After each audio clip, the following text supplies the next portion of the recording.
ಮದ್ವೆ date finally ಮದ್ವೆ date reveal ಮಾಡ್ತಾ ಇದೀವಿ.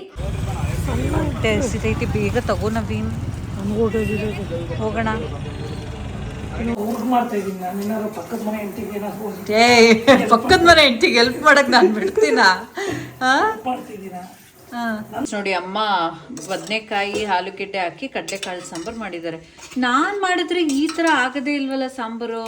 ನಮ್ಮಮ್ಮ ಮಾಡೋ ಟೇಸ್ಟೇ ಬೇರೆ. ಎಲ್ರಿಗೂ ನಮಸ್ಕಾರ, welcome back to my channel. ನಾನು ನಿಮ್ಮ ರಮ್ಯಾ ನವೀನ್. ಎಲ್ಲರೂ ಹೇಗಿದ್ದೀರಾ? ಐ ಹೋಪ್ ಎಲ್ಲರೂ ಚೆನ್ನಾಗಿದ್ದೀರಾ ಅಂತ ಭಾವಿಸ್ತಾ ಇವತ್ತಿನ ಬ್ಲಾಗ್ನ ಈಗ ಆಲ್ರೆಡಿ ಟೈಮ್ ಎಷ್ಟು ನವೀನ್ 7:30 ಆಗಿದೆ. ಇವಾಗ ಸ್ಟಾರ್ಟ್ ಮಾಡ್ತಾ ಇದ್ದೀನಿ.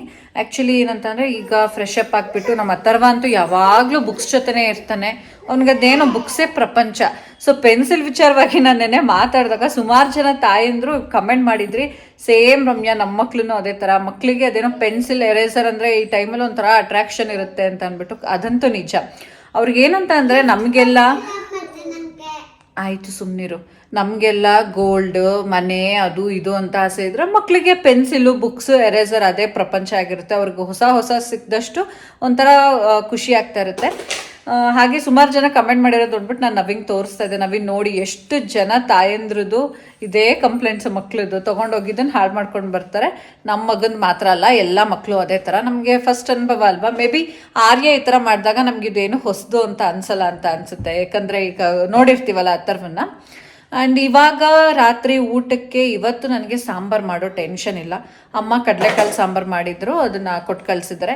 ಹಾಗಾಗಿ ನೋಡಿ, ಅಮ್ಮನ ಮನೆ ಹತ್ರ ಇದ್ದರೆ ಅಡ್ವಾಂಟೇಜ್ ಇದು. ಸೊ ಊಟ ತಿಂಡಿಗೆ ಸ್ವಲ್ಪ ಮ್ಯಾನೇಜ್ ಆಗುತ್ತೆ ಹೇಗೋ. ಅಮ್ಮ ಕಡಲೆಕಾಳು ಸಾಂಬಾರು ಮಾಡಿದ್ದಾರೆ, ತುಂಬ ಚೆನ್ನಾಗಿ ಮಾಡ್ತಾರೆ. ಆರ್ಯ ಅವ್ನಿಗೆ ಹೊರಗಡೆ ಕರ್ಕೊಂಡು ಹೋಗ್ಬೇಕೀಗ. ಅವನಿಗೆ ಅಷ್ಟೊತ್ತಿಂದ ಮನೇಲೇ ಆಟ ಆಡಿದ್ದಾನಲ್ಲ, ಬೇಜಾರಾಗಿದೆ. ನಾವು ಹೊರಗಡೆ ಸ್ವಲ್ಪ ತರಕಾರಿ ತೊಗೊಂಬರೋಣ ಅಂತ ಅಂದ್ಕೊಂಡಿದ್ದೀವಿ. ಈಗ ಹೋಗ್ಬಿಟ್ಟು ಸ್ವಲ್ಪ ವೆಜಿಟೇಬಲ್ಸ್ ಎಲ್ಲ ತೊಗೊಬರ್ಬೇಕು. ಮತ್ತು ಈಗ ಸೈಡ್ಸ್ಗೆ ಏನಾದರೂ ಕಬಾಬ್ ಆ ಥರ ಮಾಡ್ಕೊಂಡು ಅಂದ್ಕೊಂಡೆ. ಈಗ ಆಲ್ರೆಡಿ 7:30 ಆಗಿದೆ. ನಾವು ಅದು ತರಕಾರಿ ಎಲ್ಲ ತೊಗೊಂಡು ಬಂದು, ಚಿಕನ್ ತೊಗೊಂಡು ಬಂದು ಕಬಾಬ್ ಮಾಡ್ಕೊಳ್ಳೋಷ್ಟೊತ್ತಿಗೆ ಇನ್ನೊಂದಷ್ಟೊತ್ತಾಗುತ್ತೆ. ಕಬಾಬ್ ಯೂಶಲಿ ನಾನು ಹೇಳ್ದಾಗೆ ನಾವು ಇತ್ತೀಚೆಗೆ ಹೋಮ್ ಮೇಡ್ ಕಬಾಬ್ ಪೌಡ್ರು ನವೀನ್ ಮಾಡಿಕೊಂಡು, ನಾವು ಯಾವುದೇ ಥರ ಈ ತೇಜು ಯಾಕೋ ಇಷ್ಟನೇ ಆಗ್ತಾಯಿಲ್ಲ. ಹಳ್ಳಿ ಈಗ ಬರ್ತಿಲ್ಲ, ಸ್ಟಾಪ್ ಆಗಿದೆ. ನಮ್ಗೆ ಹಳ್ಳಿ ತುಂಬ ಇಷ್ಟ ಆಗ್ತಿತ್ತು.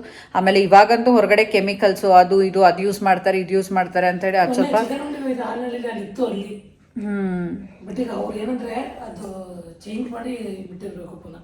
ಓಕೆ. ಸೊ ನಾವೀಗ ಹೋಮ್ ಮೇಡ್ ಇಷ್ಟ ಆಗ್ತಿದೆಯಲ್ಲ, ಇವ್ರು ಮಾಡೋದು ನವೀನ್ ಮಾಡೋದು ಇಷ್ಟ ಆಗುತ್ತಲ್ಲ ಅಂತ ಅಂದ್ಬಿಟ್ಟು ಈಗೇನು ನಾವು ತಲೆ ಕೆಡ್ಸ್ಕೊತಿಲ್ಲ. ನವೀನ್ ಮಾಡೋದೇ ಇಷ್ಟ ಆಗುತ್ತೆ. ನಾನಿವತ್ತು ಅಂದ್ಕೊಂಡಿದ್ದೆ ನವೀನ್ ಮಾಡಿ ಅಂತ ಹೇಳಿದ್ದೆ. ಆಮೇಲೆ ಇನ್ನೊಂದೇನೆಂದರೆ, ಕೆಲವರು ಕಮೆಂಟ್ ಹಾಕಿದ್ರಿ, ರಮ್ಯಾ ರೆಸಿಪಿನ ನೀಟಾಗಿ ತೋರಿಸಿ ನವೀನ್ ಕಬಾಬ್ ಮಾಡೋದನ್ನ ಅಂತ. ನಮ್ಮ ಮನೇಲಿ, ನಮ್ಮ ಅಮ್ಮನ ಮನೇಲೂ ಅಷ್ಟೇ, ಏನಾದರೂ ನಾವು ಅಡುಗೆ ಏನಾದರೂ ಮಾಡ್ಕೊಂಡಾಗ ಕಬಾಬ್ ವಿಷಯ ಅಂತ ಬಂದಾಗ ಮಕ್ಳುಗಳು ಕೂಡ ಚಿಕ್ಕಪ್ಪನ ಕೈಲಿ ಮಾಡಿಸಿ ಅಂತ ಚಿಂಟು ಜೀವಿತು ಹೇಳ್ತಿರ್ತಾರೆ. ಸೊ ಅಷ್ಟು ಚೆನ್ನಾಗಿ ಮಾಡ್ತಾರೆ, ಎಲ್ರಿಗೂ ಇಷ್ಟ ಆಗುತ್ತೆ ನವೀನ್ ಮಾಡೋದು ಕಬಾಬ್.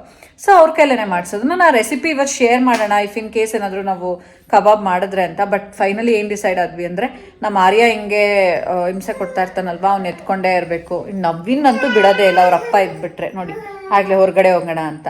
ಸೊ ಬೇಡ ಅಂತ ಅಂದ್ಬಿಟ್ಟು ಈಗ ಮಾಡಲಿಕ್ಕೆಲ್ಲ ಟೈಮ್ ಆಗಿಬಿಡುತ್ತೆ, ಇನ್ನು ಹೊರಗಡೆ ಎಲ್ಲ ಹೋಗೋದಿದೆ. ಆ್ಯಕ್ಚುಲಿ ಇವತ್ತು ನಾವು ದೀಪಕ್ ಜ್ಯುವೆಲ್ರಿಗೂ ಕೂಡ ಹೋಗಬೇಕಿತ್ತು. ನವೀನ್ ಇನ್ನೊಂದು ಕಡ ಮಾಡ್ಲಿಕ್ಕೆ ಹಾಕಿದ್ರು, ಅದೇನೋ ಇಸ್ಕೊಬೇಕಿತ್ತು. ಬಟ್ ಅದು ನಾಳೆ ಸಿಗುತ್ತೆ ಅಂದರು. ಹಾಗಾಗಿ ನಾಳೆ ಹೋಗೋಣ ಅಂತ ಅಂದ್ಬಿಟ್ಟು ಸುಮ್ಮನಾದ್ರು. ಈಗ ನಾವು ತರಕಾರಿ ತೊಗೊಂಡು ಬರ್ತೀವಿ. ಹಾಗೆ ಫ್ರೆಂಡ್ಸ್, ಈ ಔಟ್ಫಿಟ್ ನೈಟ್ ಡ್ರೆಸ್ ಬಗ್ಗೆ ಸುಮಾರು ಜನ ಕೇಳಿದ್ರಿ, ರಮ್ಯಾ ಈ ಡ್ರೆಸ್ ಎಲ್ಲಿ ತೊಗೊಂಡ್ರಿ, ಲಿಂಕ್ ಕೊಡಿ ಅಂತ ಅಂದ್ಬಿಟ್ಟು. ನಾನು ಇದಕ್ಕೆ ಹಾಕೊಂಡೋಗಿದ್ನಲ್ಲ, ರೆಸಾರ್ಟ್ಗೆ ಹಾಕೊಂಡೋಗಿದ್ದಾಗ ಅವತ್ತು ಹಾಕೊಂಡಿದ್ದು ಇವತ್ತೇ ಹಾಕೊಂತಾರದು. ಇದು ಫುಲ್ಲು ಕಾಣ್ತಿಲ್ಲ ಅನಿಸುತ್ತೆ, ಈ ಥರ ಬರುತ್ತೆ. ಆ್ಯಂಡ್ ಏನಂತ ಅಂದರೆ, ಇದನ್ನು ಆ್ಯಕ್ಚುಲಿ ನಾನು ಬೈ ಮಾಡಿದ್ದು ಜುಡಿಯೋದಲ್ಲಿ. ಸೊ ಆನ್ಲೈನಲ್ಲ, ಆಫ್ಲೈನಲ್ಲಿ ಜುಡಿಯೋದಲ್ಲಿ ಶಾಪಲ್ಲಿ ಬೈ ಮಾಡಿದ್ದು. ಪ್ರೈಸ್ ಎಷ್ಟು ನವೀನಿದು? 800 ಏನೋ ಅನಿಸುತ್ತೆ ಅಷ್ಟೇ. ಸೊ ಅಲ್ಲೇ ತೊಗೊಂಡಿದ್ದು. ಚೆನ್ನಾಗಿದೆ, ಕ್ಲಾತ್ ಚೆನ್ನಾಗಿದೆ, ಕಂಫರ್ಟಬಲ್ ಆಗಿದೆ. ಸೊ ಅದೊಂದು ಸುಮಾರು ಜನ ಅವತ್ತು ನಾನು ರೀಲ್ಸ್ ಮಾಡಿದ್ನಲ್ಲ, ಅದು ನೋಡ್ಬಿಟ್ಟು ಮತ್ತೆ ವ್ಲಾಗ್ ನೋಡ್ಬಿಟ್ಟು ಡ್ರೆಸ್ ಲಿಂಕ್ ಕೇಳಿದ್ರಿ. ಆ್ಯಕ್ಚುಲಿ ಇದು ಆಫ್ಲೈನ್ ಸ್ಟುಡಿಯೋದಲ್ಲಿ ನನ್ನ ಸೆಲೆಕ್ಷನ್. ನಾನು ಬೇರೆದೇನೋ ನೋಡ್ತಾ ಇದ್ದೆ, ಅವಾಗ ಅವರು ಇದನ್ನ ತೆಗೆದ್ಬಿಟ್ಟು ಇದನ್ನ ತಗೋ ಅಂತ ಅಂದ್ಬಿಟ್ಟು ತಗೊಂಡಿದ್ದು. ಮತ್ತೆ ನೀವೆಲ್ಲರೂ ಕೇಳ್ತಾ ಇದ್ದಿದ್ದು, ರಮ್ಯಾ ಮದುವೆ ಪ್ರಿಪ್ರೇಷನ್ ಏನೋ ಆಗ್ತಾ ಇದೆ, ಪೇಂಟ್ ಆಯಿತು, ಶಾಪಿಂಗ್ ಕೂಡ ಸ್ಟಾರ್ಟ್ ಮಾಡಿದ್ದೀರಾ, ಮದುವೆ ಯಾವಾಗ ನಿಮ್ಮ ತಮ್ಮಂದು ಡೇಟ್ ಹೇಳಲೇ ಇಲ್ವಲ್ಲ ಅಂತ ಅಂದ್ಬಿಟ್ಟು ನಾನು ಹೇಳಿದ್ದೆ, ಅವನು ಹೇಳಿದ್ದೆ. ಅದು ರಕ್ಷಿತಾ ಶಿವಕುಮಾರ್ ಚಾನಲಲ್ಲೇ ರಿವೀಲ್ ಮಾಡ್ತಾರೆ ಅಂತ. ಸೊ ಈಗ ಮದುವೆ ಡೇಟ್ ಫೈನಲಿ ಮದುವೆ ಡೇಟ್ ರಿವೀಲ್ ಮಾಡ್ತಾ ಇದ್ದೀವಿ. ಯಾವ ಚಾನಲಲ್ಲಿ ಅಂದರೆ ರಕ್ಷಿತಾ ಶಿವಕುಮಾರ್ ಚಾನಲಲ್ಲಿ. ಸೊ ನೀವು ಆ ಚಾನಲ್ನ ಒಂದ್ಸಲ ಚೆಕ್ ಮಾಡಿ, ಸಬ್ಸ್ಕ್ರೈಬ್ ಮಾಡ್ಕೊಂಡಿಲ್ಲ ಅಂದರೆ ಸಬ್ಸ್ಕ್ರೈಬ್ ಮಾಡ್ಕೊಳ್ಳಿ. ಅಲ್ಲಿ ಮದುವೆ ಡೇಟ್ ಯಾವಾಗ ಏನು ಅಂತ ಅಂದ್ಬಿಟ್ಟು ರಿವೀಲ್ ಮಾಡಿದ್ದಾರೆ.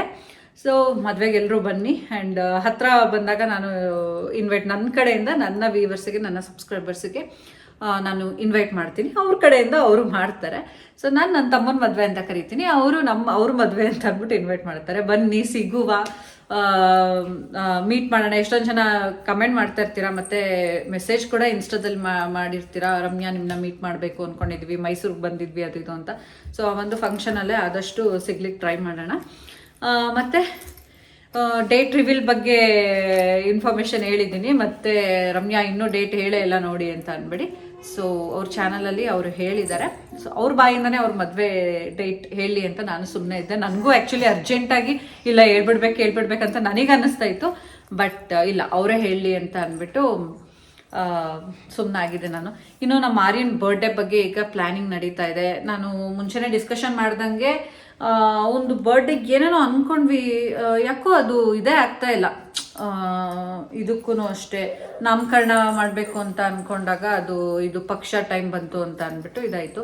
ಈಗ ಬರ್ಡೇಗೆ ಅದೇ ದೇವ್ರದ್ದು ಪೂಜೆ ಎಲ್ಲ ಇದು ಮಾಡಿಸ್ಬೇಕು ಅಂತ ಅಂದ್ಕೊಂಡಿದ್ವಿ. ಬಟ್ ಅದು ಈಗ ಇನ್ನೊಂಥರ ಪ್ಲ್ಯಾನ್ ಆಗ್ತಾಯಿದೆ. ನಾನು ಅದ್ರ ಬಗ್ಗೆನೂ ಶೇರ್ ಮಾಡ್ತೀನಿ.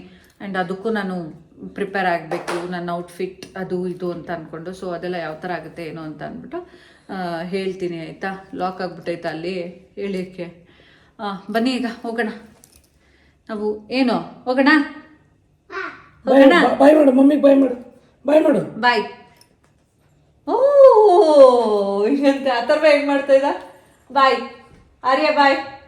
ಅಥರ್ವ ಹಿಂಗಂತ ಇದ್ದ, ಹಿಂಗಂತ ಬಾಯ್ ಬಾಯ್ ನೋಡಿ, ಆಗ್ಲೇ ಬಾಯ್ ಮಾಡ್ತಾವ. ಸೊ ಈಗ ಹೋಗೋಣ. ಬಾಯ್ ಬಾಯ್. ಹಿಂಗೆ ಕಂದ ಐಫೈ ಮಾಡ್ಬಿಡು mummy. High five high five high five high five. Shake hand. Claps ಮಾಡ್ಬಿಡು. ಅದು ಇದು ಯೆಲ್ಲೋ ಕಲರ್ ಥರ್ಮಕೋಲು ಒಂದು ಆಕ್ಟಿವಿಟಿ ಬುಕ್ಗೆ ನೆನ್ಸ್ಕೊಂಡವನೇ ನೋಡಿ. ಆರ್ಟ್ ಆ್ಯಂಡ್ ಕ್ರಾಫ್ಟ್ ಬುಕ್ಗೆ ಮಾಡಬೇಕು. ಕಲರ್ ಸಿಗುತ್ತಾ ಗೊತ್ತಿಲ್ಲ, ಕೇಳೋಣ. ಅಲ್ಲಿ ಸ್ಟೇಷನರಿಲಿ ಯೆಲ್ಲೋ ಕಲರ್ ಥರ್ಮಕೋಲ್, ಅದು ಕಾರ್ನ್ ಸೆಕೆಂಡ್ ಸ್ಟೇಜ್ಗೆ ಹೋಗ್ಬಿಟ್ಟು ಬಿಟ್ಟು ಯಪ್ಪ ಸ್ಕೂಲಲ್ಲಿ ಇದ್ದಾಗ ನಮ್ಗೆ ಹಿಂಗೆ ಆಕ್ಟಿವಿಟೀಸ್ ಕೊಟ್ಬಿಟ್ರೆ ಅವರೆಲ್ಲ ಸ್ಟೇಷನರಿ ಇಟ್ಟರೆ ಹಾಸ್ಪಿಟಲ್ ಹೋಗ್ಕೊಡ್ತಾರೆ. ಮುಂಚೆ ಕೇಳ್ತಾ ಇರ್ತೀನಿ ನಾನು ಅವ್ರು ಚೆನ್ನಾಗವ್ರ ಅಂತ. ಆಮೇಲೆ ಅದಕ್ಕೇನೆ ಫ್ರೆಂಡ್ಸ್ ಕಬಾಬ್ ವಿಷಯ ಮಾತಾಡ್ತಾ ಇದ್ದೆ, ಇನ್ಯಾವುದೋ ವಿಚಾರಕ್ಕೆ ಹೋಗ್ಬಿಟ್ಟೆ ನಾನು. ಸೊ ಇದು ಏನೋ ಈಗ ಮಾಡೋದಕ್ಕಾಗಲ್ಲ ಅಂದ್ಬಿಟ್ಟು ಅಲ್ಲಿ ಒಂದು ಎಲ್ಲಿ ಅದು ಎರಗನಹಳ್ಳಿ ಸರ್ಕಲ್ ಚೆನ್ನಾಗಿರುತ್ತೆ. ಟೆರಿಷನ್ ಕಾರ್ನರಲ್ಲಿ ಫಿಶ್ಶು ಮತ್ತು ಚಿಕನ್ ಎಲ್ಲ ಚೆನ್ನಾಗಿರುತ್ತೆ. ಮತ್ತು ಫಿಶ್ದೆಲ್ಲ ಮಕ್ಕಳು ಕರ್ಕೊಂಡು ಬರಬೇಕಾದ್ರೆ ಫಿಶ್ ಎಲ್ಲ ಕ್ಯಾರಿ ಮಾಡಬಾರ್ದು ಅಂತ ಹೇಳ್ತಾರೆ. ಹಾಗಾಗಿ ಫಿಶ್ ತೊಗೊಂಬರಲ್ಲ, ಚಿಕನ್ ಕಬಾಬೇ ತೊಗೊಬಂದ್ಬಿಡೋಣ ಅಂತ ಅಂದ್ಕೊಂಡಿದ್ದೀನಿ. ತೊಗೊಬಂದ್ಬಿಟ್ಟು ಸಾಂಬಾರು ಬಿಸಿ ಮಾಡಿ ರೈಸ್ಗೆ ಇಟ್ಬಿಟ್ಟು ಇನ್ನೂ ಬಂದು ಊಟ ಮಾಡಬೇಕು. ಈಗ ಫಸ್ಟ್ ಹೋಗ್ಬಿಟ್ಟು ಸ್ವಲ್ಪ ತರಕಾರಿಗಳು ತೊಗೊಂಬರ್ತೀನಿ. ನಾಳೆ ಬಿಸಿಬೇಳೆ ಬಾತ್ ಮಾಡೋಣ ಬ್ರೇಕ್ಫಾಸ್ಟ್ ಅಂತ ಅನ್ಕೋತಾ ಇದ್ದೀನಿ. ನೋಡಬೇಕು ಹೆಂಗಾಗುತ್ತೆ ಏನು ಅಂತ. ನನ್ನ ಮಗನಿಗೆ ಒಂದು ಆ್ಯಕ್ಟಿವಿಟಿಗೆ ಈ ಒಂದು ಥರ್ಮಕೋಲ್ ಅವಶ್ಯಕತೆ ಇತ್ತು. ಹಾಗಾಗಿ ನಾವು ಸ್ಟೇಷ್ನರಿಗೆ ಬಂದ್ವಿ. ಅದಕ್ಕೆ ಯೆಲ್ಲೋ ಕಲರೇ ಬೇಕಿತ್ತು. ಸೊ ಮಲ್ಟಿ ಕಲರಲ್ಲೂ ಸಿಗುತ್ತೆ, ವೈಟ್ ಕಲರಲ್ಲೂ ಸಿಗುತ್ತೆ. ಆ್ಯಂಡ್ ಯೆಲ್ಲೋ ಕಲರಲ್ಲಿ ಬೇಕಿತ್ತು, ಹಾಗಾಗಿ ಅದನ್ನು ತೊಗೊತಾ ಇದ್ದೀನಿ. ಮಕ್ಳಿಗೆ ಯಾವ ಥರ ಅಂತಂದರೆ ಇದರಲ್ಲೆಲ್ಲ ತುಂಬಾ ಇಂಟ್ರೆಸ್ಟ್ ಇರುತ್ತೆ, ಆರ್ಟ್ ಆ್ಯಂಡ್ ಕ್ರಾಫ್ಟ್ ಮಾಡೋದಕ್ಕೆಲ್ಲ. ಸೊ ಅವ್ನು ನೆನ್ನೆನೇ ಹೋಮ್ವರ್ಕ್ ಆ್ಯಕ್ಚುಲಿ ನೆನ್ನೆನೇ ಕೊಟ್ಟಿದ್ರು, ಬಟ್ ಇದು ಮಾಡ್ಸೋದಕ್ಕೆ ಆಗಿರಲಿಲ್ಲ. ಅದಕ್ಕೆ ಇವತ್ತು ಅವನೇ ನೆನಪಿಸ್ತಾ ಇದ್ದ, ಮಮ್ಮಿ ಥರ್ಮಕೋಲ್ ಅಂತ ಅಂದ್ಬಿಟ್ಟು. ಹಾಗಾಗಿ ಇದನ್ನು ತೊಗೊಂಡೆ. ಅಥರ್ವ ತೊಗೊಂಡು ಬಂದೆ. ಇದನ್ನ ಅಲ್ಲಿಗೆ ಪೇಸ್ಟ್ ಮಾಡಬೇಕು, ಓಕೆನಾ? ಖುಷಿನಾ? ಆರ್ಟ್ ಆ್ಯಂಡ್ ಕ್ರಾಫ್ಟ್ ಬುಕ್ಗೆ ಅದನ್ನ ಇದು ಅಲ್ಲಿ ಗ್ರೀನ್ ಹಾಕಿದೆಯಲ್ಲ ಲೀಫ್ಗೆ, ಅದ್ರ ಮಧ್ಯೆ ಇರುತ್ತಲ್ಲ ಕಾರ್ನ್, ಅದಕ್ಕೆ ಇದನ್ನ ಹಾಕ್ಬೇಕು, ಆಯ್ತಾ? ಗಮ್ ಹಾಕಿ ಅದಕ್ಕೆ ಅಂಟಿಸ್ಬೇಕು. ಅದೇ ಸಿಗ್ತದೆ ಕಲರು. ಇಂಡಿವಿಜುವಲ್ ಕಲರು ಸಿಗುತ್ತೆ, ಮಿಕ್ಸ್ ಸಿಗುತ್ತೆ, ಕಲರ್ ಬೇಕಂತ ಅಂದ್ರೂ ಸಿಗುತ್ತೆ. ವೆಜಿಟೇಬಲ್ಸ್ ಎಲ್ಲಿ ತಗೊಳ್ಳೋಣ? ಆ ಕಡೆ ಟೆರಿಷನ್ ರೋಡಲ್ಲಿ ಬರೋಣ. ಅದು ಹೆಂಗೆ ಹೋಗ್ಬಿಟ್ಟು ಹಿಂಗೆ ಬರೋಣ, ತೋರಿಸ್ದೆ ಬಿಡು ಮಗ್ನೆ. ಚೆನ್ನಾಗಿದೆಯಾ ನವೀನ್ ಈರುಳ್ಳಿ?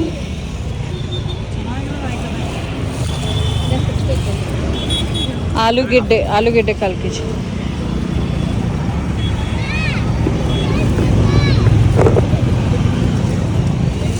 Tomato 1 kg. ಎಷ್ಟು tomato kg? 1 kg.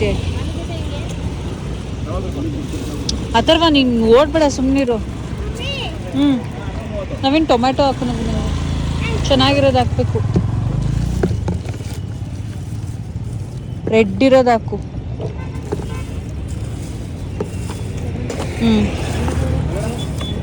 Red red red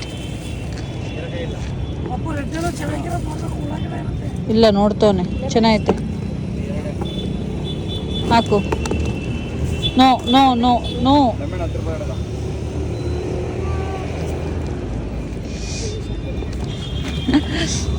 ಎಷ್ಟು ದುಡ್ಡನ್ನು ಹಾಕ್ಬಿಟ್ಟೆ ಅಥರ್ವ ನೀನು? ಹಾಂ, ಬೇಕು.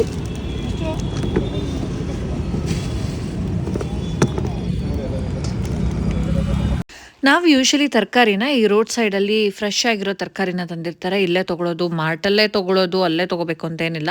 ಸೊ ರೋಡ್ ಸೈಡಲ್ಲಿ ತುಂಬ ಫ್ರೆಶ್ ಆಗಿರೋದು ಸಿಗುತ್ತೆ. ಹಾಗಾಗಿ ಇದೆಯಾ ಸೌತೆಕಾಯಿ? ಇದು ನೋಡಿ, ಇದು ಅಷ್ಟೊಂದು ಚೆನ್ನಾಗಿಲ್ಲ. ಇದು ಚೆನ್ನಾಗಿಲ್ಲ ಬಲ್ಬಿಟ್ಟಿರುತ್ತೆ. ದಪ್ಪ ಇದ್ರೆ ಬೇಡ ಮಗ್ನೆ, ಮೂಲಂಗಿ ಬೇಡ. ಏನಿಲ್ಲ, ಸಿಪ್ಪೆ ಮಾತ್ರ, ಸಿಪ್ಪೆ ಹೊರಿತೀವಿ. ತಗೊಳ್ಳಿ ಮತ್ತೆ ಬೇಗ. ಹಸಿತೈತಿ, ಬೇಗ ತಗೋ ನವೀನ್. ಹೋಗೋಣ. 1 kg ಆಗಿಲ್ವಾ ಅಲ್ಲಿ? ಸಾಕು. ನವೀನ್ ಹೇಗೆ ಅಂದರೆ, ಒಬ್ಬರೇ ಹೋಗ್ಬಿಟ್ಟು ಏನಾದರೂ ಕೆಲಸ ಮಾಡ್ಕೊಂಡು ಬನ್ನಿ ಅಂತಂದರೆ ಇಷ್ಟಪಡೋದಿಲ್ಲ. ಅದೇ ಇಬ್ಬರು ಹೋಗೋಣ ಅಂತಂದರೆ ಖುಷಿಯಾಗಿ ಹೋಗಿ ಬರ್ತಾರೆ. ಸೊ ಯಾವಾಗಲೂ ಜೊತೇಲಿ ಇರಬೇಕು ಅವ್ರಿಗೆ. ನನ್ನ ಬಾಲದ ಥರ ಜೊತೇಲಿ ಇರು ಸಾಕು ಅಂತ ಹೇಳ್ತಾರೆ, ಯಾವುದೇ ಕೆಲಸ ಆಗಿದ್ರು ಅಷ್ಟೇ. ತರಕಾರಿ ಎಲ್ಲ ತೊಗೊಂಡು ಬಂದ್ವಿ. ನವೀನ್ ಅವರೇನೆ ಈಗ ರೈಸಿಗೆ ಇಡ್ತಾ ಇದ್ದಾರೆ. ಆರ್ಯ ಮಲ್ಕೊಂಡ್ಬಿಟ್ಟ. ಅವನಿಗೆ ಯಾಕೋ ತುಂಬ ನಿದ್ರೆ ಬಂದಿತ್ತು. ಅವನು ಮಧ್ಯಾಹ್ನ 2 ಗಂಟೆಲೋ 3 ಗಂಟೆಲೋ ಎದ್ದಿದ್ದಂತೆ. ಮಲ್ಗೆ ಇರಲಿಲ್ಲ, 2 ಗಂಟೆಲೇನೋ ಅಲ್ವಾ ನವೀನ್? ಮಲ್ಗೆ ಇರಲಿಲ್ಲಂತೆ. ಅಮ್ಮನೂ ಹಾಗೆ ಹೇಳ್ತಾ ಇದ್ರು. ಹಾಗಾಗಿ ಅವ್ನು ಮಲ್ಕೊಂಡ್ಬಿಟ್ಟ. ಈಗ ನವೀನ್ ಅವರೇ ರೈಸ್ಗೆ ಇಡ್ತಾ ಇದ್ದಾರೆ. ಸೊ ಏನಾದರೂ ಮಾಡಲೇಬೇಕಲ್ಲ, ಇಡಲೇಬೇಕಲ್ಲ. ಇಲ್ಲ ನೀವು ಬಿಡ್ಬೇಕಲ್ಲ, ನಾವು ಬಿಡ್ಬೇಕು. ಅದ್ರಲ್ಲಿ ನೀನು ತಾನು ಅಂತ ಏನಿಲ್ಲ ನಮ್ಮಲ್ಲಿ. ಎಲ್ಲ ಕೆಲಸ ಎಲ್ಲರೂ ಮಾಡ್ತೀವಿ. ಎಲ್ಲ ವಿಷಯದಲ್ಲೂ ಇಬ್ರು ಶೇರಿಂಗ್. ಫಸ್ಟ್ ಆಫ್ ಆಲ್ ನಾನು ತಾನು ಅನ್ನೋದು ಬರೋದೇ ಇಲ್ಲ. ಸೊ ಶೇರಿಂಗ್ ಇಸ್ ಕೇರಿಂಗ್ ಅನ್ನೋದನ್ನ ಪಾಲಿಸಿ ಫಾಲೋ ಮಾಡ್ಬೇಕಷ್ಟೇ. ಹೊಟ್ಟೆ ಹಸಿತೈತೆ, ಆ್ಯಕ್ಚುಲಿ ತುಂಬ ಹೊಟ್ಟೆ ಹಸಿತೈತೆ. ಸಾಂಬಾರನ್ನು ಬಿಸಿ ಮಾಡೋಕೆ ಇಟ್ಬಿಡ್ಬೇಕಿತ್ತು.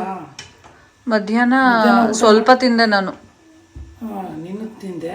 ಇನ್ನೊಂದು ಏನು ಗೊತ್ತಾ, ಅದು ನಮ್ಮದು ಬೆಳೆದಿರೋ ರೈಸ್ ಅಲ್ಲ, ಮನೇಲಿ ಬೆಳೆದಿರೋ ರೈಸ್ ಅಲ್ಲ, ಅದು ಅಂಗಡಿ ರೈಸ್. ಅದು ಊಟ ಮಾಡಿದ್ರೆ, ಅದು ಊಟ ಮಾಡಿದಾಗ ಹೊಟ್ಟೆ ತುಂಬಿಡುತ್ತೆ. ಅದಾದ ಸ್ವಲ್ಪ ಹೊತ್ತಿಗೆ ಹೊಟ್ಟೆ ಶುರು ಆಗುತ್ತೆ. ನಾನು ಅಬ್ಸರ್ವ್ ಮಾಡಿದ್ದೀನಿ. ನಾವು ಬೆಳೆಯುವಂಥ ರೈಸು ನಾವೇ ನಮ್ಮ ಭತ್ತನ ನಾವು ಮಿಲ್ ಮಾಡ್ತೀವಲ್ಲ, ಅದು ಚೆನ್ನಾಗಿ ಹೊಟ್ಟೆ ತುಂಬುತ್ತೆ, ಊಟನೂ ಚೆನ್ನಾಗಿ ಸೇರಿಸುತ್ತೆ. ಮಾಮೂಲಿ ಈಗ ಅಂಗಡಿಯಿಂದ ತಗೊಬರೋ ರೈಸ್ ಬೇಗ ಹಸುವಾಗುತ್ತೆ ಅಂತ. ಸೊ ಅದ್ರಲ್ಲಿ ಏನೋ ಸ್ಟ್ಯಾಮಿನಾನೇ ಇರಲ್ಲ ರೈಸಲ್ಲಿ ಅಂತ ನನ್ನ ಅಭಿಪ್ರಾಯ. ಏನೋ ಗೊತ್ತಿಲ್ಲ. ಸಾಂಬಾರನ್ನು ಬಿಸಿ ಮಾಡೋಕೆ ಇಟ್ಬಿಡ್ಬೇಕಿತ್ತು, ಅಥವಾ ವಿಷಲ್ ಬಂದಾಗ ಇಟ್ಟರೆ ಆಯ್ತು ಬಿಡಿ. ನೋಡಿ, ಅಮ್ಮ ಬದನೆಕಾಯಿ ಆಲೂಗೆಡ್ಡೆ ಹಾಕಿ ಕಡಲೆಕಾಳು ಸಾಂಬಾರು ಮಾಡಿದ್ದಾರೆ. ನಾನು ಮಾಡಿದ್ರೆ ಈ ಥರ ಆಗದೇ ಇಲ್ವಲ್ಲ ಸಾಂಬಾರು. ನಮ್ಮಮ್ಮ ಮಾಡೋ ಟೇಸ್ಟೇ ಬೇರೆ. ಅದು ಅದೇ ಒಂಥರ ನೋಡೋದಕ್ಕೆ ಟೆಕ್ಸ್ಚರ್ ಇರ್ಬೋದು, ಆ ಸಾಂಬಾರ್ದು ಮತ್ತು ಟೇಸ್ಟ್ ಇರ್ಬೋದು, ಎಲ್ಲ ಒಂಥರ ಡಿಫ್ರೆಂಟ್ ಆಗಿರುತ್ತೆ. ನಮ್ಮಮ್ಮ ಮಾಡೋ ಸಾಂಬಾರೇ ಸಾಂಬಾರು. ನನಗಂತೂ ತುಂಬ ಹೊಟ್ಟೆ ಹಸಿತೈತೆ. ಅಲ್ಲಿ ಕಬಾಬ್ ಬೇರೆ ಕಾಯ್ತೈತೆ. ಈ ಕಡೆ ರೈಸಿಗೆ ಇಟ್ಟವ್ರೆ, ಈ ಕಡೆ ಸಾಂಬಾರು ಬಿಸಿ ಆಗಿಟ್ಟಿಟ್ಟವ್ರೆ. ಬೇಗ ಬೇಗ ತಿನ್ನಬೇಕು. ಅದರಲ್ಲಿ ಒಂದಷ್ಟು ಪಾತ್ರೆಗಳಿದೆ, ಆ ಪಾತ್ರೆಗಳನ್ನ ತೊಳೆದ್ಬಿಡ್ತೀನಿ ಅಂತ ನವೀನ್ ತೊಳ್ಕೊಡ್ತಾ ಇದ್ದಾರೆ. ನಾನು ಸ್ವಲ್ಪ ನಂದು ಬೇರೆ ಕೆಲಸ ಇತ್ತು, ಅದನ್ನು ಮುಗಿಸ್ಕೊತಾ ಇದ್ದೆ. ಅಥರ್ವನ್ಗೆ ಹೋಮ್ವರ್ಕ್ ಮಾಡಿಸ್ಬೇಕು ಇನ್ನು. ನವೀನ್ ಪಾತ್ರೆ ತೊಳ್ಕೊಡ್ತಾ ಇದ್ದಾರೆ ಈಗ. ನವೀನ್ ಅಲ್ಲ ನವೀನ್, ಯಾವಾಗಲೂ ನೀವು ನನಗೆ ಕೆಲಸದಲ್ಲಿ ಇಷ್ಟೊಂದು ಹೆಲ್ಪ್ ಮಾಡ್ತೀರಾ ಅಲ್ವಾ? ನೋಡಿದವರು ಏನು ಹೆಂಡತಿಗೆ ಇಷ್ಟೊಂದು ಕೆಲಸ ಮಾಡ್ಕೊಡ್ತಾರೆ ಅಂತ ಅನ್ಕೊಳಲ್ವಾ? ನೋಡೋರು ಮಾಡೋರು ಅಂದವರು ಎಲ್ಲ ಬಂದು ನಮ್ಮ ಸಂಸಾರ ನಿಲ್ಲಿಸ್ತಾರ. ನಾವು ನನ್ನ ಹೆಂಡತಿ ಕೇರ್ ಮಾಡದೇ ಇರೋಕ್ಕಾಗತ್ತಾ? ಇದು ನನ್ನ ಲೈಫು, ನನ್ನ ಹೆಂಡತಿ, ನನ್ನ ಮಕ್ಕಳು, ನನ್ನ ಸಂಸಾರ. ಸೊ ಊಟ ಮಾಡ್ತಾ ಇದ್ದೀನಿ. ನಾನು ಏನಾದ್ರು ಪಕ್ಕದ ಮನೆ ಹೆಂಡತಿಗೆ ಏನಾದ್ರು ಪಕ್ಕದ ಮನೆ ಹೆಂಡತಿಗೆ ಹೆಲ್ಪ್ ಮಾಡಕ್ ನಾನು ಬಿಡ್ತೀನ? ಮಾಡ್ತಿದ್ದೀನ? ನನ್ನ ಸಂಸಾರ ಆಗೋರು ಇದು. ನನ್ನ ಸಂಸಾರ, ನನ್ನ ಮನೆ, ನನ್ನ ಸಂಸಾರ. ಅಲ್ಲ ಏನು ಗೊತ್ತಾ, ಕೆಲವರು ಖುಷಿ ಪಡ್ತಾರೆ, ಓ ನೋಡಿ ವೈಫ್ಗೆ ಎಷ್ಟು ಹೆಲ್ಪ್ ಮಾಡಿಕೊಡ್ತಾರೆ ಅಂತ ಎಲ್ಲ. ಬಟ್ ಇನ್ನು ಕೆಲವರು ಬೇರೆ ಥರ ಮಾತಾಡ್ತಾರೆ. ಏನು ಅಷ್ಟೊಂದು ಕೆಲಸ ಮಾಡಿಸ್ಕೊತಾರೆ ಅವ್ರ ಹಸ್ಬೆಂಡ್ ಕೈಲಿ ಅಂತ ಎಲ್ಲ, ಹಂಗೆಲ್ಲ ಅನ್ಕೋಬಹುದೇನೋ ಅಂತ ಅಂದ್ಕೊಂಡು ಹೇಳ್ದೆ. ಈಗ ನಾನು ಬಿಡುವಾಗಿದ್ದೀನಲ್ವ ಈಗ. ಬೆಳಿಗ್ಗೆಯಿಂದ ಇಬ್ರು ಆಚೆ ಇರ್ತೀವಿ. ಮನೆಗೆ ಬಂದಾಗ ಮ್ಯಾಕ್ಸಿಮಮ್ ಹೆಂಡತಿ ಜೊತೆ ಗಂಡನ ಜೊತೆ ಹೆಂಡತಿ ಟೈಮ್ ಸ್ಪೆಂಡ್ ಮಾಡೋದಕ್ಕೆ ಒಂಥರ ಅವಕಾಶ. ಈಗ ಈಗ ಮಕ್ಳಿಗೆ ಹೋಮ್ವರ್ಕ್ ಮಾಡಿಸ್ತಾ ಇದ್ದೀನಿ. ಈಗ ಮಾತಾಡ್ಕೊಂಡು ನೀವು ಹಾಗೆ ಒಬ್ರಿಗೊಬ್ರು ಇದ್ರಲ್ಲಿ ಖುಷಿ ಸಿಗುತ್ತೆ. So, ಎಲ್ಲೋ ಹೊರಗಡೆ ಹೋಗ್ಬಿಟ್ಟು ಫ್ರೆಂಡ್ಸ್ಗಳ ಜೊತೆ ಸುತ್ತಾಡ್ಕೊಂಡು ಅಲ್ಲಿ ಇಲ್ಲಿ ಅದಕ್ಕಿಂತ ನನಗೆ ನನ್ನ ಫ್ಯಾಮಿಲಿ ಜೊತೆ ಇಬ್ಬರು ಬೆಳಗ್ಗೆ ಇರಲ್ಲ ಜೊತೆಲಿ. ಸೊ ಇದೊಂಥರ ಕ್ವಾಲಿಟಿ ಟೈಮ್ ನಮಗೆ. ಸೊ ನನ್ನ ಪಾತ್ರೆ ತೊಳೆಯೋ ವಿಧಾನ ಹೆಂಗೆ ಗೊತ್ತಾ, ಮೊದಲೇ ಸ್ವಲ್ಪ ಓಸಿ ನೋಡಿ, ಪಾತ್ರೆ ತೊಳೆಯೋರ್ಗೆ ಯಾರಿಗಾದ್ರು ಪಾತ್ರೆ ತೊಳೆಯಕ್ ಬರಲ್ಲ ಅಂದ್ರೆ ರಕ್ಷಿತಾ ಯಾರಿಗೋ ಹೇಳ್ಕೊಡ್ತಿದ್ಲಲ್ಲ ಗಿಲ್ಲಿಗ. ನಾನು ಸ್ವಲ್ಪ ಓಸಿಡಿ ಫ್ರೆಂಡ್ಸ್. ಫಸ್ಟ್ ಏನು ಮಾಡ್ಬಿಡ್ತೀನಿ ಗೊತ್ತಾ, ನಾನು ಸಿಂಕಲ್ಲಿರೋ ಪಾತ್ರೆಗಳನ್ನ ಒಂದು ರೌಂಡ್ ನೀರಲ್ಲಿ ತೊಳ್ಕೊಂಡು ಆಚೆ ಇಟ್ಬಿಡ್ತೀನಿ. ಆಚೆ ಇಟ್ಬಿಟ್ಟು ಏನು ಮಾಡ್ತೀನಿ ಗೊತ್ತಾ, ಸಿಂಕಲ್ಲಿರೋ ವೇಸ್ಟೇಜ್ ಎಲ್ಲ ತೆಗೆದು ಡಸ್ಟ್ಬಿನ್ಗೆ ಹಾಕ್ಬಿಟ್ಟು ಆಮೇಲೆ ವಿಮ್ ಬಾರ್ ಹಾಕ್ಬಿಟ್ಟು ಸಿಂಕ್ನ ಒಂದ್ಸಲ ಕ್ಲೀನ್ ಮಾಡ್ಕೊತೀನಿ. ಆಮೇಲೆ ಸಿಂಕ್ನ ಕ್ಲೀನ್ ಆದ್ಮೇಲೆ ಪಾತ್ರೆಗಳನ್ನೆಲ್ಲ ತೊಳೆದು ಇದ್ರೊಳಗೆ ಏನೋ ಪಾತ್ರೆಗಳನ್ನ ಬೆಳಗ್ಬಿಟ್ಟು ಇದ್ರೊಳಗೆ ಹಾಕೋದು. ಆಮೇಲೆ ತೊಳೆದ್ಬಿಟ್ಟು ಅಲ್ಲಿ ಇಡೋದು. ಆಮೇಲೆ ನೋಡಿ, ಪಾತ್ರೆ ತೊಳೆಯಕ್ಕೆ ಯಾರಿಗಾದ್ರೂ ಬರಲ್ಲ ಅಂದ್ರೆ ನವೀನ್ ಅವ್ರು ಹೇಳ್ಕೊಟ್ರು, ಅದನ್ನ ಕಲ್ತ್ಕೊಬಿಟ್ಟು. ಗೊತ್ತಾ, ಬೆಳಗ್ಬಿಟ್ಟು ಅಲ್ಲಿ ಹಾಕಿರ್ತೀವ. ಸೊ ಸಿಂಕ್ ಫಸ್ಟ್ ಕ್ಲೀನ್ ಆಗಿರ್ಬೇಕು. ಸಿಂಕ್ ನೀಟ್ ಆಗಿರ್ಬೇಕು. ಓಕೆ, ನಾನು ಕಲ್ತ್ಕೊಂಡೆ. ನೋಡಿ ಎಷ್ಟು ಗಮ್ಮತ್ತೈತೆ. ಬಿಂಬುಗಳಿಗೆ ಹತ್ರ ಸ್ಮೆಲ್ ಮಾಡ್ಬೇಕು. ನಮ್ಗೊಂಥರ ಇಷ್ಟ. ಚೆನ್ನಾಗಿದೆ ಅಲ್ವಾ ಸ್ಮೆಲ್ ಚೆಂದ ನನಗೆ. ಚೆನ್ನಾಗಿದೆ. ಬೇಗ ತೊಳ್ಬಿಡಿ, ಬೇಗ ಊಟ ಮಾಡೋಣ. ಖಂಡಿತ ಮಾಡೋಣ. ಗೊತ್ತಾ, ಇವತ್ತಿನ ಜೀವನದಲ್ಲಿ ಗಂಡನ ಕೆಲಸ ಗಂಡನೇ ಮಾಡಲಿ, ಹೆಂಡತಿ ಕೆಲಸ ಹೆಂಡತಿನೇ ಮಾಡಲಿ ಅಂತ ಕೂತ್ಕೊಂಡ್ರಾಗಲ್ಲ. ಸೊ ಈಗ ಅವರು ಮೇಲೆ ಇವ್ರ ಕೆಳಗೆ ಆ ಥರ ಇಲ್ಲ. ಈಗ ಏನಿಲ್ಲ, ಈಕ್ವಾಲಿಟಿ. ಈಗ ಗಂಡು ಹೆಣ್ಣು ಎಲ್ಲ ಆ ಥರ ಭೇದ ಭಾವ ಮಾಡೋದೆಲ್ಲ ಹೊರಟೋಯ್ತು. ಈಗ ಎಷ್ಟೋ ಸಲ ನಮಗೆ ನೀನು ಹೆಲ್ಪ್ ಮಾಡ್ತೀಯ. ಹೌದು, ನಮ್ಮಿಬ್ರು ಬೇರೆಯವ್ರ ಲೈಫಲ್ಲೂ ಇದೇ ಥರ ಆಗಿರುತ್ತೆ. ಮೇ ಬಿ ಅದು ಅಂಡರ್ಸ್ಟ್ಯಾಂಡಿಂಗ್. ಅದು ನಾವಿಬ್ರು ವಿಚಾರದಲ್ಲಿ ಯಾವುದೇ ವಿಷಯದಲ್ಲಾದರೂ ನಮ್ಮದು ಟ್ರಾನ್ಸ್ಪರೆನ್ಸಿ ಇರುತ್ತೆ. ಅದು ಮನೆ ಕೆಲಸ ಆಗಿರ್ಬೋದು, ಅಥವಾ ಹಣಕಾಸಿನ ವಿಷಯ ಆಗಿರ್ಬೋದು, ಮನೆಗೊಂದು ವಸ್ತು ತರೋದ್ರ ಬಗ್ಗೆ ಆಗಿರ್ಬೋದು, ನಾವಿಬ್ರು ಒಂಥರ ಅದು ಮ್ಯೂಚುವಲ್ ಅಂಡರ್ಸ್ಟ್ಯಾಂಡಿಂಗಿಂದನೇ ಮಾಡೋ ಅಂಥದ್ದು. ಹಾಗಾಗಿ ನೋಡಿ, ಈಗ ಅದನ್ನ ನೀಟಾಗಿ ಉಜ್ಜಿ ಈಗ ಇದನ್ನ ಕ್ಲೀನ್ ಮಾಡ್ಕೊತಾ ಇದ್ದಾರೆ ಸಿಂಕ್ನ. OCD ಅಂದ್ರೆ OCD ಇವರು. ಒಂದು ವಿಷಲ್ ಬಂದಮೇಲೆ ಸ್ವಲ್ಪ ಅದು ತಣ್ಣಗಾಗೋ ಟೈಮಲ್ಲಿ ಸ್ಟವ್ ಆನ್ ಮಾಡೋಣ ಅಂತ ಅಂದ್ಕೊಂಡಿದ್ದೀನಿ, ಸಾಂಬಾರು ಬಿಸಿ ಆಗೋದಕ್ಕೆ. ಹಿಂಗೆಲ್ಲ ತೊಳ್ಕೊಂಡು ಆಮೇಲೆ ಪಾತ್ರೆನ ಬೆಳಗ್ಗೆ ತೊಳೆಯೋದು. ಆಯಿತು, ಸಮಾಧಾನ. ನವೀನವರೇ, ನಿಮ್ಗೆ ಯಾವುದಾದ್ರೂ ಪ್ರಶಸ್ತಿ ಕೊಡಿಸ್ಬೇಕು, ಪಾತ್ರೆ ತೊಳೆಯೋದ್ರಲ್ಲಿ ತುಂಬ ಅಚ್ಚುಕಟ್ಟಾಗಿ ಪಾತ್ರೆ ತೊಳಿತಾರೆ ಅಂತ ಅಂದ್ಬಿಟ್ಟು. ಅಥರ್ವಂಗೆ ಹೋಮ್ವರ್ಕ್ ಎಲ್ಲ ಮಾಡ್ಸಾಯಿತು, ಒಂದು ಆರ್ಟ್ ಆ್ಯಂಡ್ ಕ್ರಾಫ್ಟ್ ವರ್ಕ್ಸ್ ಎಲ್ಲ ಮುಗಿಸಾಯಿದ್ದಾಯಿತು. ನವೀನ್ ಅಷ್ಟರಲ್ಲಿ ಪಾತ್ರೆ ಎಲ್ಲ ತೊಳೆದ್ರು. ಸೊ ಈಗ ಊಟ ಮಾಡೋಣ ಅಂತ ಅಂದ್ಬಿಟ್ಟು ಅನ್ನ ಸಾಂಬಾರು ಹಾಕ್ಕೊಂಡು ಸೈಡ್ಗೆ ಚಿಕನ್ ಕಬಾಬ್ ತೊಗೊಂಡು ಬಂದಿದ್ವಲ್ಲ, ಅದನ್ನು ಇಟ್ಕೊಂಡು ಈಗ ಊಟ ಮಾಡ್ತಾಯಿದ್ವಿ. ನನಗೆ ಮಸಾಲೆ ಸಾರೆಲ್ಲ ಸ್ವಲ್ಪ ಇಷ್ಟ ಆಗುತ್ತೆ. ಬೇಳೆ ಸಾರು ಅಂದರೆ ಯಾಕೋ ಸೇರೋದೇ ಇಲ್ಲ ನನಗೆ ಯಾವಾಗ್ಲೂ. ಈ ಮಸಾಲೆ ಕಾಳುಗಳ ಸಾಂಬಾರು, ಹಸಿ ಕಾಳು ಸಾಂಬಾರು, ಈ ಥರದ್ದು ಇಷ್ಟ ಆಗುತ್ತೆ. ಆ್ಯಂಡ್ ಇವತ್ತು ನನ್ನ ಫೇವ್ರೇಟ್ ಸಾರಲ್ವಾ, ಹೊಟ್ಟೆ ಬೇಗ ಹಸಿವಾಗುತ್ತೆ. ಇಷ್ಟ ಆಗೋದೇನಾದರೂ ಮಾಡಿದ್ದಾಗ ಹೊಟ್ಟೆ ಹಸಿವಾಗೋದು ಸಹಜ. ನವೀನ್ ಕೂಡ ಬಡ್ಸ್ಕೊತಾ ಇದ್ರು. ನಾನು ಅಥರ್ವಂಗೆ ತಿನ್ನಿಸ್ತಾ ಊಟ ಮಾಡಿಬಿಡೋಣ ಅಂತ ಅಂದ್ಬಿಟ್ಟು ಮಾಡ್ತಾಯಿದ್ದೀನಿ. ಆ್ಯಂಡ್ ನಾವು ಯಾವಾಗಲೂ ಬಿಗ್ ಬಾಸ್ ಯಾವಾಗ ಶುರು ಆಯಿತು ಅವಾಗ್ಲಿಂದನೂ ಕರೆಕ್ಟಾಗಿ ಬಿಗ್ ಬಾಸ್ ಬರೋ ಟೈಮ್ಗೆ ಊಟ ಕೂತ್ಕೊತೀವಿ. ಸೊ ಊಟ ಮಾಡ್ತಾ ಟಿ ವಿ ನೋಡ್ತಾ ಇರ್ತೀವಿ. ಒಂಥರ ಚೆನ್ನಾಗಿರುತ್ತೆ, ಮಾತಾಡಿಕೊಂಡು ಹಾಗೆ ಬಿಗ್ ಬಾಸ್ ನೋಡ್ತಾ ಎಂಜಾಯ್ ಮಾಡ್ತಾ ಊಟ ಮಾಡಿದ್ದೇ ಗೊತ್ತಾಗಲ್ಲ. ಅಥರ್ವನು ಕೂಡ ಊಟ ಮಾಡ್ಕೊಂಡ. ಅವನಿಗೂ ನಿದ್ದೆ ಬಂದುಬಿಟ್ಟಿದೆ, ಸ್ಕೂಲಿಂದ ಬಂದು ಮಲಗಿಲ್ಲ ಅವನು ಇವತ್ತು. ಫ್ರೆಂಡ್ಸ್, ಈಗ ಊಟ ಎಲ್ಲ ಆಯಿತು. ತರಕಾರಿ ತೊಗೊಂಡು ಬಂದ್ವಲ್ಲ, ಅದನ್ನೆಲ್ಲ ಸ್ವಲ್ಪ ಬಾಕ್ಸ್ಗೆ ಶಿಫ್ಟ್ ಮಾಡಿಬಿಟ್ಟು ಫ್ರಿಜ್ಜಿಗೆ ಇಟ್ಬಿಡ್ಬೇಕು. ಸೊ ನಾನು ಯೂಶಲಿ ನೈಟ್ ಟೈಮೇ ಇದು ಏನು ತರಕಾರಿ ಎಲ್ಲ ಕಟ್ ಮಾಡಿ ಇಟ್ಕೊಬಿಡ್ತೀನಿ ಅಂತ ಹೇಳ್ತಾ ಇದೆ. ಯಾರೋ ಕಮೆಂಟ್ ಮಾಡಿದ್ರು ಸಬ್ಸ್ಕ್ರೈಬರ್ಸ್, ರಮ್ಯಾ ತರಕಾರಿ ಎಲ್ಲ ನೈಟೇ ಕಟ್ ಮಾಡಿ ಇಟ್ಕೊಬೇಡಿ ಅಂದರೆ ಫ್ರಿಜ್ಜಿಗೆ ಇಡ್ತಾ ಇದ್ವಿ, ಹಂಗೆ ಇಟ್ಕೊಬೇಡಿ, ಬೆಳಿಗ್ಗೆ ಫ್ರೆಶ್ ಆಗಿ ಇದನ್ನ ಚಾಪರ್ ಇದು ಬರುತ್ತಲ್ಲ ನವೀನ್, ಆನಿಯನ್ ಇರ್ಬೋದು ಅಥವಾ ವೆಜಿಟೇಬಲ್ಸ್ ಎಲ್ಲ ಕಟ್ ಮಾಡೋದಕ್ಕಿರ್ಬೋದು. ನಾನೇನು ಅನ್ಕೋತಾ ಇದ್ದೀನಿ ಅಂದರೆ ಎಲೆಕ್ಟ್ರಿಕ್ದು ತೊಗೊಬಿಡೋಣ ಅಂತ ಅಂದ್ಬಿಟ್ಟು, ಸ್ವಲ್ಪ ಚೆನ್ನಾಗಿರೋದನ್ನ ನೋಡಿ ತೊಗೊಳ್ಳೋಣ ಅಂತ. ಸದ್ಯಕ್ಕೆ ಅಲ್ಲಿವರೆಗೂ ಕೆಲಸ ಬೇಗ ಆಗಬೇಕು ಅಂತ ಅಂದರೆ ಕಷ್ಟ. ಬೆಳಿಗ್ಗೆ ಹೊತ್ತು ಏನಾಗ್ಬಿಡುತ್ತೆ ಅಂತ ಅಂದರೆ, ನವೀನ್ ಬಂದು ಈಗ ನೋಡಿ ನೈಟ್ ಟೈಮು ಮತ್ತು ಈವ್ನಿಂಗ್ ಎಲ್ಲ ಸ್ವಲ್ಪ ಹೇಗೋ ಆ ಥರ ಆಟ ಆಡಿಸ್ತಾ ಇರ್ತಾನೆ. ನಾವಿಬ್ರು ಸ್ವಲ್ಪ ಕಿಚನಲ್ಲಿ ನೀವು ನನ್ನ ಬ್ಲಾಗಲ್ಲಿ ನೋಡ್ಬೋದು, ಸ್ವಲ್ಪ ಬಿಡಲ್ಲ ಅವನು, ಎತ್ಕೊಂಡಂಗೆ ಇರ್ಬೇಕು, ಯಾರಾದರೂ ಒಬ್ರು ಎತ್ಕೊಂಡಂಗೆ ಇರಬೇಕು. ನನಗೆ ಏನಾಗ್ಬಿಟ್ಟಿರುತ್ತೆ ಅಂದರೆ ಬೆಳಗ್ಗೆ ಸಂಜೆ ತನಕ ಟಯರ್ಡ್ ಆಗಿರುತ್ತಲ್ಲ, ಮನೆಗೆ ಬಂದು ಒಬ್ಬಳೇ ಎಲ್ಲ ಕೆಲಸನೂ ಮಾಡೋಕ್ಕಾಗಲ್ಲ. ಇನ್ನು ಬೆಳಿಗ್ಗೆ ಟೈಮು ಬ್ರೇಕ್ಫಾಸ್ಟ್ ಮಾಡಬೇಕು. ಬೆಳಿಗ್ಗೆ ಎದ್ದು ನಾನು ರಂಗೋಲಿ ಹಾಕಿ ಇನ್ನು ಸ್ವಲ್ಪ ಕಸ ಎಲ್ಲ ಗುಡಿಸಿ ನಾನು ಅಡುಗೆ ಮನೆಗೆ ಬರೋಷ್ಟರಲ್ಲಿ ನವೀನ್ ಕೂಡ ಬಂದು ಜಾಯಿನ್ ಆದರೆ ನಂಗೆ ಸ್ವಲ್ಪ ಕೆಲಸ ಬೇಕಾಗುತ್ತೆ. ಆದರೆ ಹಂಗಾಗಲ್ಲ. ನಾನು ಎದ್ದು ಬಂದ್ಬಿಟ್ರೆ ಅಥರ್ವನ್ಗೆ ಆಗ್ಲಿ ಆರ್ಯನ್ಗೆ ಆಗ್ಲಿ ಪಕ್ಕದಲ್ಲಿ ಒಬ್ರು ಮಲಗಿರ್ಲೇಬೇಕು. ಇಬ್ರು ಏನಾದ್ರು ಎದ್ದು ಬಂದ್ವಿ ಅಂದ್ರೆ ಅವ್ರಿಬ್ರು ಹಿಂದೆಗಡೆನೆ ಎದ್ದೇಳ್ತಾರೆ. ಹಾಗಾಗಿ ನವೀನ್ ಅವರಿಬ್ರು ಎದ್ಬಿಡ್ತಾರೆ ಅಂತ ಅಂದ್ಬಿಟ್ಟು ಅವರು ಎದ್ದೇಳಲ್ಲ. ಸೊ ಬೆಳಿಗ್ಗೆ ಹೊತ್ತು ನಾನು ಒಬ್ಳಿಗೆ ಇದಾಗುತ್ತೆ, ಈ ತರಕಾರಿ ಎಲ್ಲ ಕಟ್ ಮಾಡ್ಕೊಂಡು ಇನ್ನೊಂದು ಮಾಡೋದಕ್ಕೆ ಸ್ವಲ್ಪ ಕಷ್ಟ ಆಗುತ್ತೆ. ಬಟ್ ಅದೇ ಅವ್ರು ಹೇಳಾದ್ಮೇಲೆ ನಂಗೂ ಅನಿಸ್ತು, ಇಲ್ಲ ನೈಟೇ ಎಲ್ಲ ಕಟ್ ಮಾಡೋದು ಬೇಡ, ಬೆಳಿಗ್ಗೆ ಹೊತ್ತು ಮಾಡ್ಕೊಳ್ಳೋಣ ಅಂತ ಅಂದ್ಬಿಟ್ಟು ಸ್ವಲ್ಪ ಬೆಳಿಗ್ಗೆ ಒಂದು ಹಾಫ್ ಅನ್ ಅವರ್ ಬೇಗ ಇದ್ದರೆ ಅದು ಆಗುತ್ತೆ. ಇನ್ನು ನಾಳೆ ಪೂಜೆ ಅದು ಇದು ಅಂತ ಮಾಡಬೇಕು.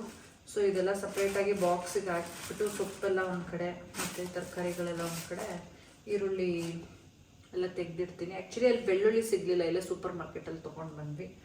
ಯಪ್ಪ ಹೆಂಗೆ ಅನಿಸುತ್ತೆ ಅಂತ ಅಂದರೆ ಅಡುಗೆ ಮನೆಗೆ ಹೋದ್ಮೇಲೆ ಇನ್ನೊಂದು ಏನು ಅರ್ಥ ಆಯಿತು ಅಂದರೆ, ನಾವು ಚಿಕ್ಕವರಿದ್ದಾಗ ನಮ್ಮ ಮನೆಯಲ್ಲಿ ಅದೇನೋ ಎಷ್ಟೊಂದು ರೀಲ್ಸ್ ನೋಡಿದೆ ನಾನು, ಬಿಸಿ ಬಿಸಿ ದೋಸೆ ತಿನ್ನಕ್ಕಾಗೋದು ತಾಯಿ ಮನೇಲಿ ಇದ್ದಾಗ ಮಾತ್ರ ಅಂತ. ಆ ಮಾತು ಎಷ್ಟು ಸತ್ಯ ಗೊತ್ತಾ. ನಮ್ಮ ಮನೇಲಿ ಬಿರಿಯಾನಿ ಮಾಡಲಿ ಅಂದರೆ, ನಮ್ಮ ಅಮ್ಮನ ಮನೇಲಿ ಬಿರಿಯಾನಿ ಮಾಡಲಿ ಅಥವಾ ಬಾತ್ ಮಾಡಲಿ, ನಂಗೆ ತುಂಬ ಇಷ್ಟ ಬಾತ್ ಮತ್ತು ಈ ಬಿರಿಯಾನಿ ಈ ಥರದ್ದು ನಂಗೆ ತುಂಬ ಇಷ್ಟ. ಸೊ ಆ ಕುಕ್ಕರ್ ಮುಚ್ಚಳ ಓಪನ್ ಮಾಡಬೇಕಾದ್ರೆ ನಾನು ಎಲ್ಲೇ ಇದ್ರೂ ನಾನು ಬರ್ತಾ ಇದೆ, ನಾನು ಇದ್ದಾಗ್ಲೇ ಕುಕ್ಕರ್ ಮುಚ್ಚಳ ಓಪನ್ ಮಾಡ್ತಾ ಇದ್ದೆ, ಇದು ಬಿಸಿ ಬಿಸಿ ತಿನ್ಬೇಕು ನಾನು ಅಂತ ಅಂದ್ಬಿಟ್ಟು. ಆದ್ರೆ ಇವಾಗ ಜವಾಬ್ದಾರಿ, ಗಂಡ ಮಕ್ಕಳು ಅಂತ ಬಂದದ್ಮೇಲೆ ಪರಿಸ್ಥಿತಿ ಹೇಗಾಗುತ್ತೆ ಅಂತ ಅಂದ್ರೆ, ಒಂಥರ ಎಲ್ಲಾರ್ಗೂ ಊಟ ಬಡಿಸಿ ಲಾಸ್ಟಲ್ಲಿ ಊಟ ನಾವು ಹಾಕೊಂಡು ತಿನ್ನೋಷ್ಟರಲ್ಲಿ ಖಂಡಿತವಾಗ್ಲೂ ಊಟ ಮಾಡೋದಕ್ಕೆ ಇಂಟ್ರೆಸ್ಟ್ ಹೊಟ್ಟೋಗ್ಬಿಟ್ಟಿರುತ್ತೆ ನಮಗೆ. ಆಮೇಲೆ ಅವ್ರು ಚೆನ್ನಾಗಿದೆ ಅಂದ್ರೆ, ನಾವು ಊಟ ಮಾಡ್ಕೊಟ್ಟಾಗ ಗಂಡ ಮಕ್ಳು ಚೆನ್ನಾಗಿದೆ ಅಂತಂದ್ರೆ ನಮ್ಗೆ ಅದ್ರಲ್ಲೇ ಹೊಟ್ಟೆ ತುಂಬೋಗ್ಬಿಟ್ಟಿರುತ್ತೆ. ಓ ಚೆನ್ನಾಗಿದೆ ಮಮ್ಮಿ, ಇವತ್ತು ಸೂಪರ್ ಆಗಿದೆ ಮಮ್ಮಿ ಅಂತ ಹಾಕಿಸ್ಕೊಂಡು ತಿನ್ನೋದು. ಮತ್ತೆ ಹಸ್ಬೆಂಡ್ ಆದ್ರೂ ಅಷ್ಟೇ, ಇವತ್ತು ಚೆನ್ನಾಗಿ ಮಾಡಿದ್ಯಾ ಕಣೆ ಅಂತ ಹಾಕಿಸ್ಕೊಂಡು ತಿಂದಾಗ ನಮ್ಗೆ ಅಲ್ಲೇ ಹೊಟ್ಟೆ ಫುಲ್ ಆಗ್ಬಿಡುತ್ತೆ. ಅದೇನೋ ನನಗೆ ನನ್ನ ಪ್ರೆಗ್ನೆನ್ಸಿಲಿ, ಸೆಕೆಂಡ್ ಪ್ರೆಗ್ನೆನ್ಸಿಲಿ ನಾನು ಸ್ವಲ್ಪ ಹೊಸ ಮನೆಯೆಲ್ಲ ಮಾಡ್ಕೊಂಡಾಗ ನಾನೇ ಅಡುಗೆ ಮಾಡ್ಕೊಂಡು ತಿಂತಾ ಇದ್ದೆ ಅಲ್ವಾ. ನಾವೇ ಅಡುಗೆ ಮಾಡ್ಕೊಂಡು ತಿಂದರೆ ಸ್ವಲ್ಪ ಕಡಿಮೆ ತಿಂತೀವಿ, ಅದೇ ಯಾರಾದರೂ ಒಬ್ರು ಮಾಡಿಕೊಟ್ರೆ ಜಾಸ್ತಿ ತಿಂತೀವಿ ಅಂತ ನನಗನ್ಸುತ್ತೆ. ಸೊ ನಿಮಗೂ ಹಾಗೇನಾ? ನಿಮ್ಮ ಅಮ್ಮಂದಿರೇನಾದರೂ ಅಡುಗೆ ಮಾಡಿಕೊಟ್ಟಾಗ ಸ್ವಲ್ಪ ಜಾಸ್ತಿ ತಿನ್ನೋದು, ನಾವೇ ಮಾಡ್ಕೊಂಡಾಗ ಸ್ವಲ್ಪ ಹೌದು ರಮ್ಯಾ ನಿಜ ಅಂತ ಅನ್ನಿಸ್ತಿದ್ಯಾ? ನಿಮ್ಗೆ ಹೇಗೆ ಫೀಲ್ ಆಗುತ್ತೆ ಅಂತ ಅಂದ್ಬಿಟ್ಟು ಕಮೆಂಟ್ ಮಾಡಿ ಆಯ್ತಾ. ನನಗಂತೂ ಸೀರಿಯಸ್ಲಿ ಹಾಗೆ ಅನ್ಸೋದು. ಮಗು ವೆಯ್ಟ್ ಕಮ್ಮಿ ಆಗೋದಕ್ಕೆ ಆರ್ಯ ಊಟದ ಕಮ್ಮಿ ಇದ್ದ ಅನ್ನಲ್ಲ, ಇದು ಒಂದು ರೀಸನ್ನು. ನಾವೇ ಅಡುಗೆ ಮಾಡ್ಕೊಂಡಾಗ ಅದು ಅಷ್ಟೊಂದು ಸೇರಲ್ಲ, ಅದೇ ಒಬ್ರು ಮಾಡಿಕೊಟ್ಟಾಗ ಬಡಿಸ್ಕೊಟ್ಟಾಗ ಅದು ಸ್ವಲ್ಪ ಜಾಸ್ತಿನೇ ಸೇರುತ್ತೆ. ನನಗೆ ಹಾಗನ್ಸುತ್ತೆ. ನಿಮಗೂ ಏನಾದರೂ ಹಾಗೆ ಅನ್ಸುತ್ತಾ? ನಿಮ್ಮ ಅಮ್ಮಂದಿರ ಕೈಲಿ ಅಂದರೆ ತವ್ರ ಮನೆಗೆ ಹೋದಾಗ ಮಾಡಿಸ್ಕೊಂಡು ತಿಂದಾಗ ಒಂಥರ ಅದು ಸ್ವಲ್ಪ ಎಕ್ಸ್ಟ್ರಾ ಸೇರಿಸೋದು, ನಾವು ಎಲ್ಲ ತಣ್ಣಗಾಗಿರುತ್ತೆ ಹಾಕೊಂಡು ತಿನ್ನೋಷ್ಟೆಲ್ಲ ಆಗುತ್ತೆ. ಸೊ ಈಗ ಟೈಮು ಬಂದು ಆಲ್ರೆಡಿ 10:30 ಆಗಿದೆ. ನಾನು ಇದನ್ನೆಲ್ಲ ಎತ್ತಿಟ್ಬಿಟ್ಟು ಈಗ ನಾನು ಮಲಗಿಬಿಡ್ತೀನಿ. ರಾತ್ರಿ ಹೊತ್ತು ನನಗೆ ಬೇಗ ನಿದ್ರೆ ಹೋಗಬೇಕು, ಬೆಳಿಗ್ಗೆ ಹೊತ್ತು ಬೇಕಾದ್ರೆ ಬೇಗ ಎದ್ಬಿಡ್ತೀನಿ. ಈಗ ಸ್ವಲ್ಪ ಚಳಿನೂ ಕೂಡ ಜಾಸ್ತಿ ಇರುತ್ತೆ, ಬಟ್ ಏನು ಮಾಡೋಕ್ಕಾಗಲ್ಲ. ಓಕೆ, ಇವತ್ತಿನ ಈ ಒಂದು ವ್ಲಾಗ್ನ ನಾನು ಇಲ್ಲಿಗೆ ಎಂಡ್ ಮಾಡ್ತೀನಿ. ಮತ್ತೆ ನೆಕ್ಸ್ಟ್ ವ್ಲಾಗಲ್ಲಿ ಸಿಗ್ತೀನಿ. ಆ್ಯಂಡ್ ಒಂದಷ್ಟು ಜನ ಖುಷಿಯಾಗಿ ಕಮೆಂಟ್ ಹಾಕಿದ್ರಿ, ರಮ್ಯಾ ಇದೇ ಥರ ಡೈಲಿ ವ್ಲಾಗ್ಸ್ ಮಾಡಿ ನಾವು ಸಪೋರ್ಟ್ ಮಾಡ್ತೀವಿ ನಿಮಗೆ ಅಂತ. ಖಂಡಿತವಾಗ್ಲೂ ಆದಷ್ಟು ಟ್ರೈ ಮಾಡ್ತಾ ಇದ್ದೀನಿ. ಸೊ ಸಬ್ಸ್ಕ್ರೈಬ್ ಮಾಡ್ಕೊಂಡಿಲ್ಲ ಅಂದರೆ ದಯವಿಟ್ಟು ನನ್ನ ಚಾನಲ್ನ ಸಬ್ಸ್ಕ್ರೈಬ್ ಮಾಡ್ಕೊಳ್ಳೋದನ್ನ ಮರಿಬೇಡಿ. ಮತ್ತೆ ನೆಕ್ಸ್ಟ್ ವ್ಲಾಗಲ್ಲಿ ಸಿಗ್ತೀನಿ. Thank you.